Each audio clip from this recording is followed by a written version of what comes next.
Welcome back, and Mr. Becker, you may proceed with your closing argument. Thank you, Eric.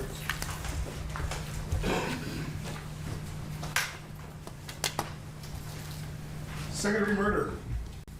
That's what this case is about. You've all been fully aware of this now.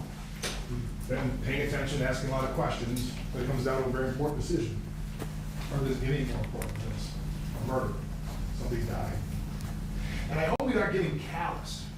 And callousing is the fact that how many times do we watch a video of another person, Patrick, dying over and over and over again? It wasn't TV, it's not movies. This is a real man, a human being, who was shot in the back of the head back in April of 2022. We watch it over and over. He's got a family, he's got loved ones. So I hope we're not callous, it's just something we see because we somewhat get immune to somebody dying over and over and over again. And we try and take a rational kind of look at it.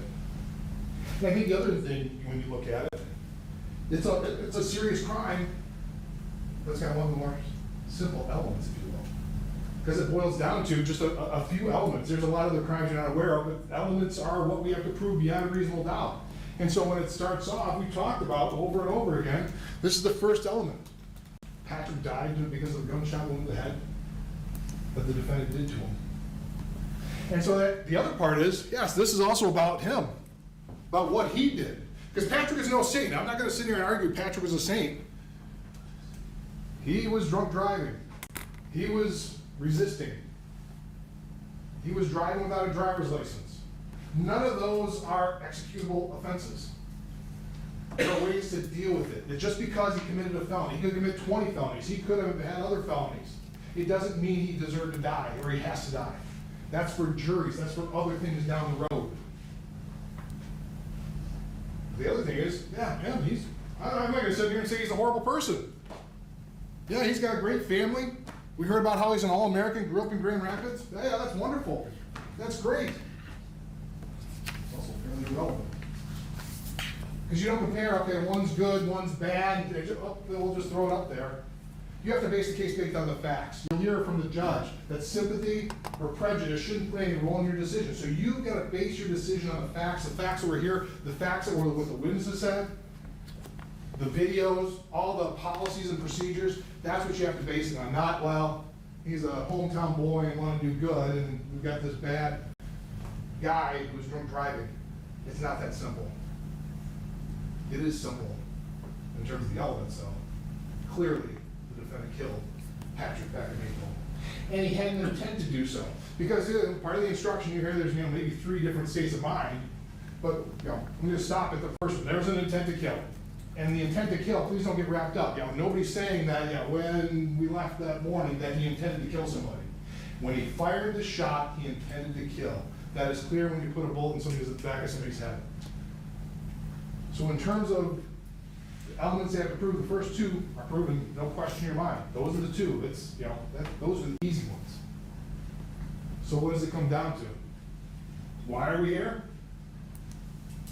Number 3. Number 3, was the killing justified or excused or reduced to a lesser crime? That is your decision. That is why you're here. And justified, I talked a little bit of cross the line clean. Words matter. And words matter in terms of it matter, we're going to hear a lot of instructions, and sometimes jurors get wrapped up in terms of instructions that, well, this is the law, and well, we're in a courtroom, and somehow things change because you're in a courtroom. You don't lose your collective common sense. You'll hear that instruction from the judge. You have your own common sense. You have your experiences. The words that you use out there have the same meaning here. Justified, done for a good and a legitimate reason. Excused, removing the something you had to do. You're excused from school. You have a duty to go to school. You're excused from school. You're removed. So what is the duty here? You have a duty not to kill somebody unless it's a really darn good reason. That's the duty you have here. That's the duty any of us have here. There's no difference between a police officer or a civilian. You can't take a life without a darn good reason. So when you start looking at that, when you start getting into the evidence, I think there's maybe also a little bit of confusion in terms of the law. What is the law? Okay?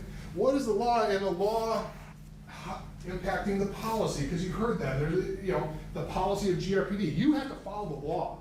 Okay, the judge will tell you, your job is to follow the law, policy, and what the policy is, in fact, may impact how you interpret the law and what happened here. But you have to follow the law. So the law on the left, the defendant must have honestly and reasonably, once again, words have meanings, honestly and reasonably. It can be two different things. You kind of think of the same thing, but you can have an honest belief, but it's not reasonable, right? There's a lot of people that believe that have an honest belief. We never landed on the moon. It was a big hoax. Nobody landed on the moon. We made it up. There's a sound stage somewhere in California that we made up a moon landing. It's an honest belief. Is it reasonable? So a lot of what depends on is what is reasonable. And what is reasonable is also defined. And there's two, you'll see the same thing. You have the policy of GRPD is not vastly different from what the law is. You kind of take a look at the reasonable person under same or similar circumstances, looking at the totality of the circumstances, looking at everything that happened. What led up to that decision to fire that shot? You have to take in everything from the start to the finish. And it's got to be reasonable through the entire time. We've heard that testified to on a number of different occasions.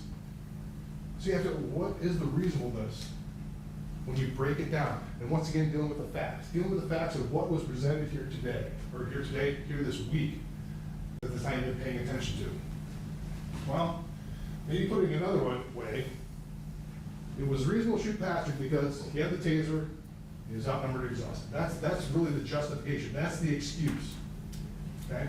And that's an important thing because it's not that he pointed the taser, nobody said that. The defendant took the stand, can't say that in a statement, never said he pointed the taser at me. He simply had the taser.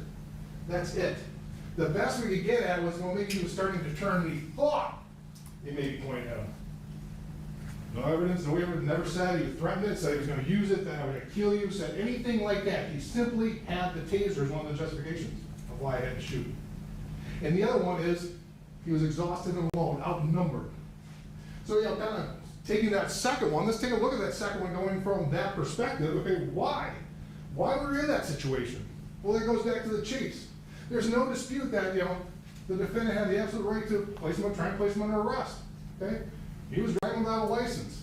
And that's the thing you have to look at it. At the time, he knew driving without a license and had a bad plate. Those are the only two reasons. Okay? There's nothing else.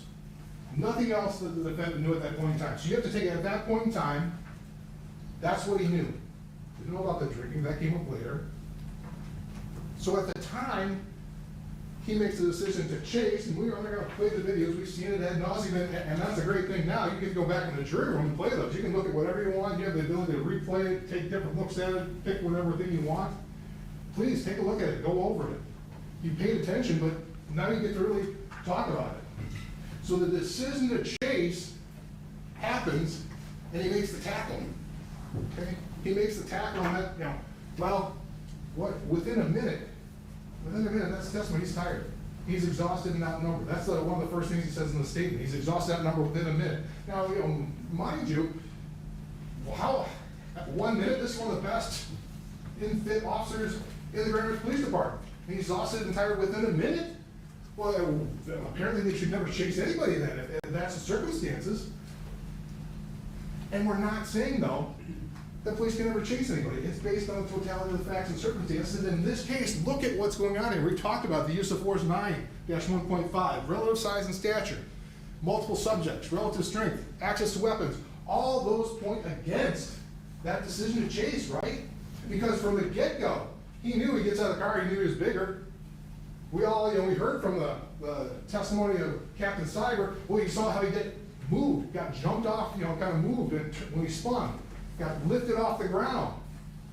He was we didn't know if he had access to weapons. That's a scary thing because how many times over and over again did we hear about Grand Rapids Police talking about traffic stops, unknown traffic stops? You have to anticipate there are guns in the car. You have to anticipate that the people with the car in the car may have a weapon. But we have a person flying off chasing, not knowing about the guns, not knowing about there's another person, knowing this person's bigger and stronger, and yet doing that. But then using it, turning around and saying, well, I'm outnumbered and I'm exhausted because I chased somebody. That's troubling. That's troubling to use that as a justification from the get-go. There's plenty of policy, and that's why we talk over and over again, Exhibit 36. That's the one policy we see, a set out policy. If you're looking at policy, how does that impact the law? That policy says, hey, if somebody's armed and dangerous, you're perfectly fine in following behind, having a plan, not tackling. It's bad tactics to tackle. And I thought it was ironic that, in terms we brought that up, that the defense then brings up, well, they're trying to chase. And they have to go over chases, but the chase that they talk about in Exhibit 31, they bring it up, you're responding to assist in a foot pursuit. Solo officer gave his last location and no further updates. You're first on the scene to assist. And what does that talk about? The officer's in trouble. The solo officer's in trouble, and so you've got to assist this officer in, he got himself bit off more than he could chew, which is essentially what happened here. So yeah, they train and you can chase, but it's basically you don't go running off. Von Queen says, yeah, I'm not going to advocate somebody go running off and chasing people down a dark alley. You're outnumbered, there's no business. When you don't know the situation, call for backup and do that. But now they try and use that as justification of why this all happened. The next part, the next major part, is the taser. You grab the taser. Okay? And these are screenshots. These are some frozen screenshots from the frame-by-frame video that you have an opportunity to take a look at. When you look at the frame-by-frame, this right here, the one on the left is, you can see the taser, that's when the moment the taser comes out.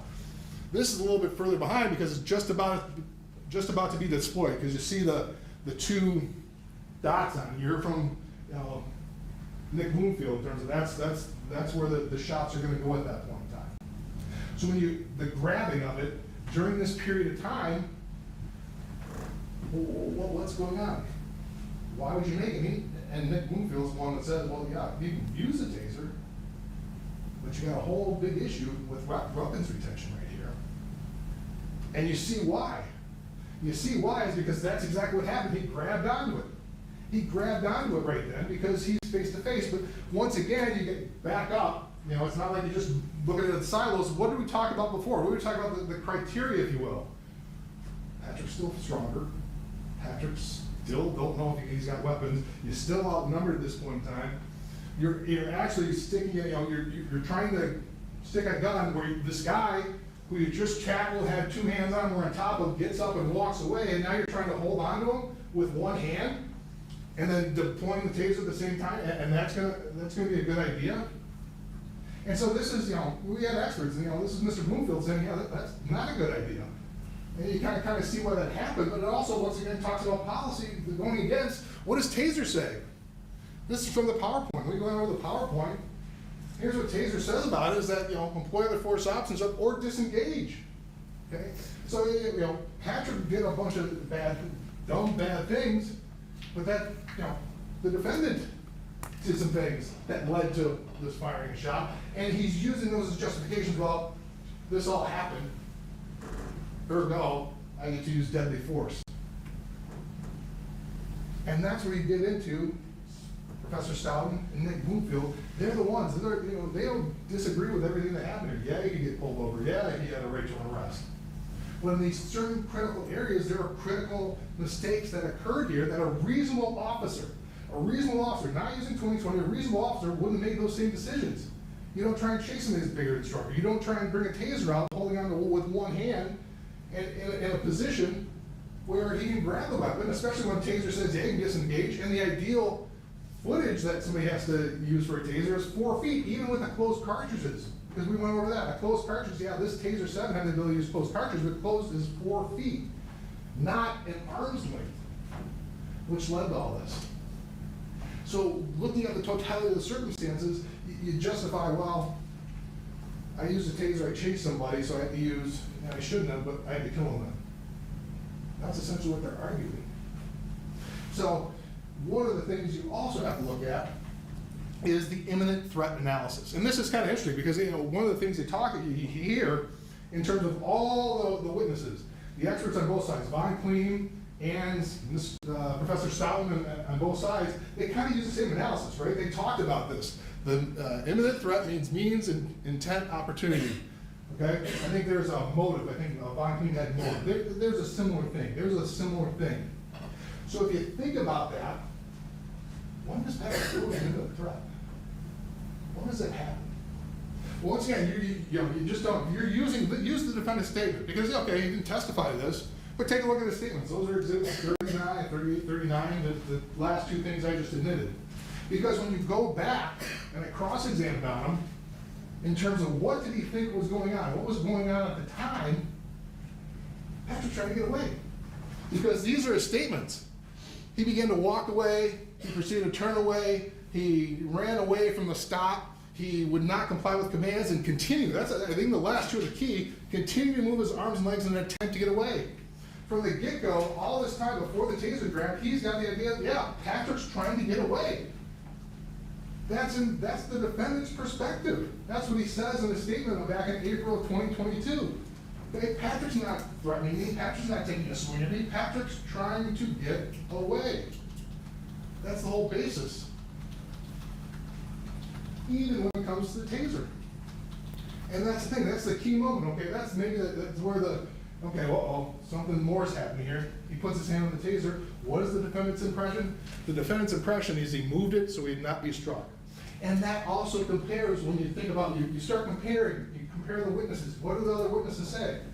What does Wayne Butler, the neighbor? Wayne says from the get-go, yeah, Patrick's trying to get away. Wayne says, yeah, he's trying not to get tased. That's the whole thing. That's not an expert. That's just a normal civilian, a neighbor sitting there watching everything. He's not trying to get tased. He can tell that.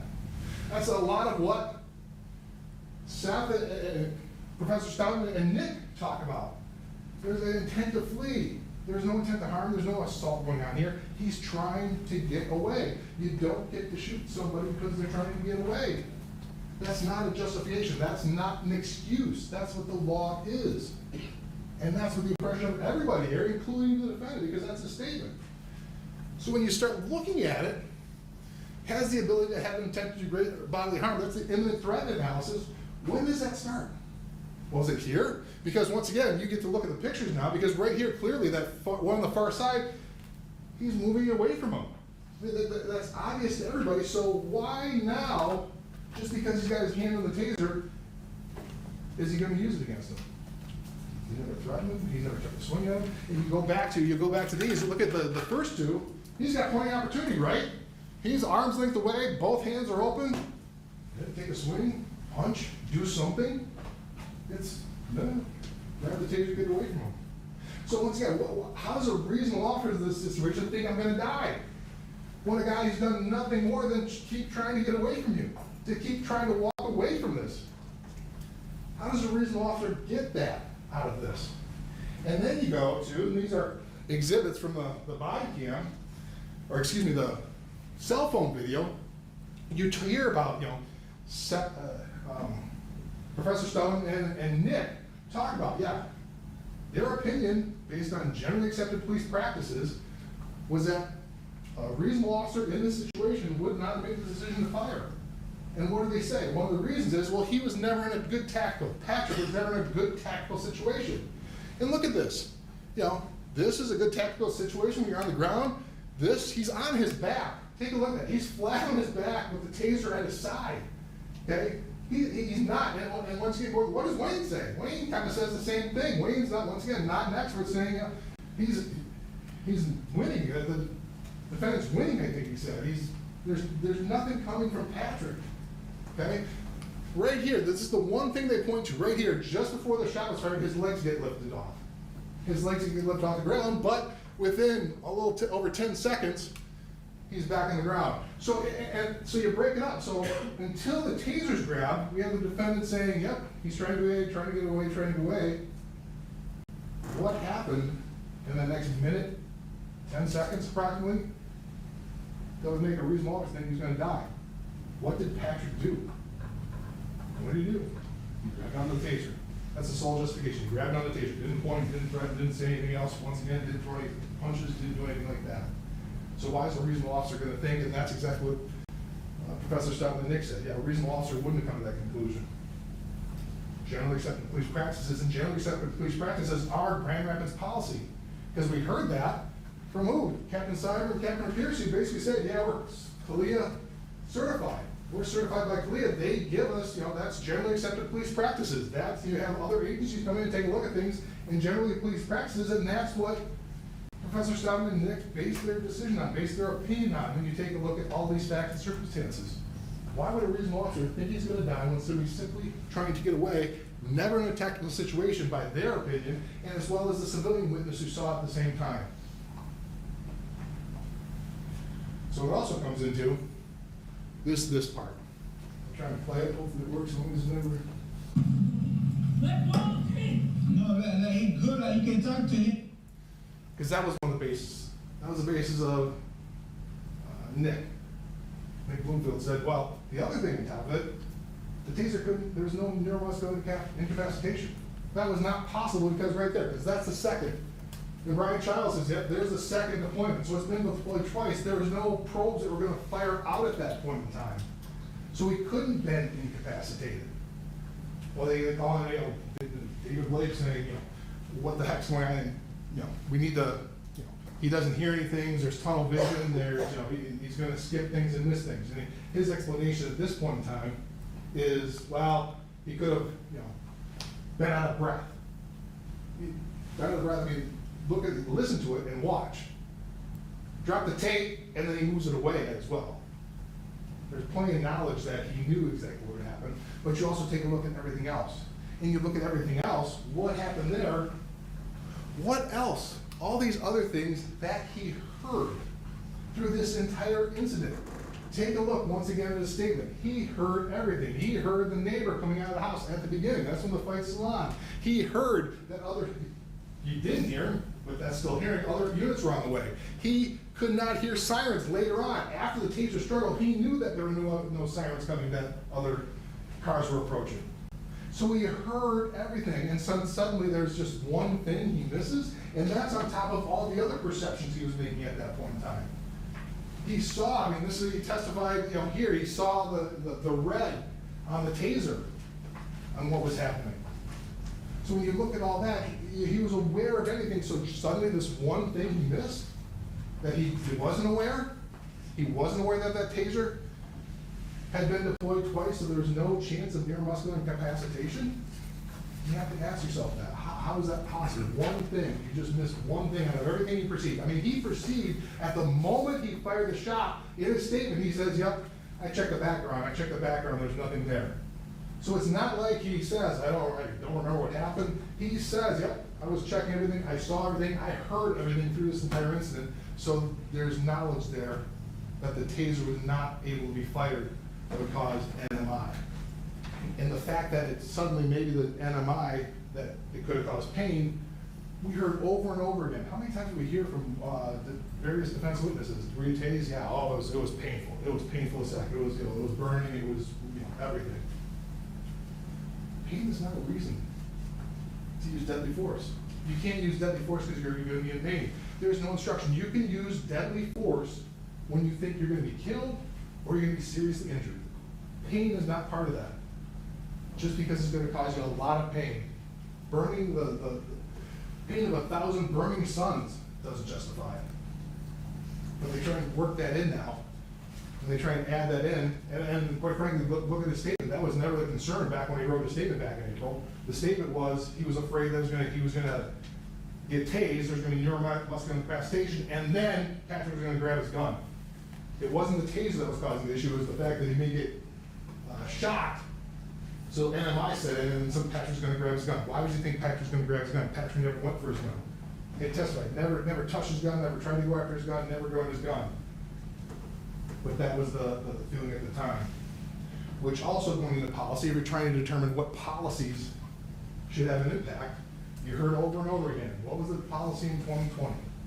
Exhaust all alternatives before firing. Now I thought that's kind of interesting in terms of, what they talk about. They keep on saying, well, in terms of, if you make the decision to use deadly force, does that mean you have to go back down? That's not nobody's arguing that. Like I said, during one of the witnesses, if somebody comes out with a gun and points it at you, you don't have to try and use pressure points, right? Nobody's saying that. But when you're in terms of a struggle over that lasts a couple, 2-3 minutes, yeah, you got to try something else. Then what do we have here? We have arm strike, one arm strike, a bunch of knee strikes, taser gun. What does GRPD teach on this?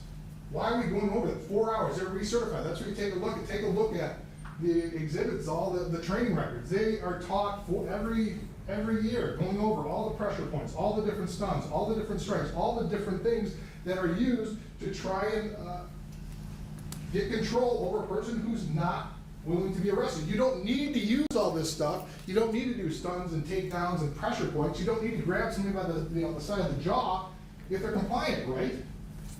You only do that is when they're not compliant. None of them are used. Zero. Not one. So what is the purpose of this policy that says exhaust reasonable alternatives when nothing happened? They don't use it. It's ignored. Doesn't even try. Arm strike, kick, taser gun. That's all we have here. And then that's part of the policy we talk about require a warning shot. Now they say, well, it doesn't make a whole lot of sense that maybe stop is enough. Maybe stop is, we don't say stop or shoot, but there's some sort of warning, so we kept on saying drop the taser, that's enough. That scene doesn't, that once again flies in the face of the policy that says is a warning shot must be given, or a warning shot, warning must be given before firing the shot after you exhaust all reasonable alternatives. None of them were exhausted. There was no really warning. It was just a shot in the back of the head from a guy who was trying nothing more than to get away. There was no threat there. He wanted to get away. Whatever reason, he wanted to get away. We don't know why. We don't know why he made that decision. He was drunk. That could have played a role. But that didn't mean he should die on that day. So when you look at it, a lot of what we are basing on, yeah, it's two experts. Our two experts, Professor Stone and Nick Bloomfield. And they based it on generally accepted police practices. What would reasonable officers do under this situation?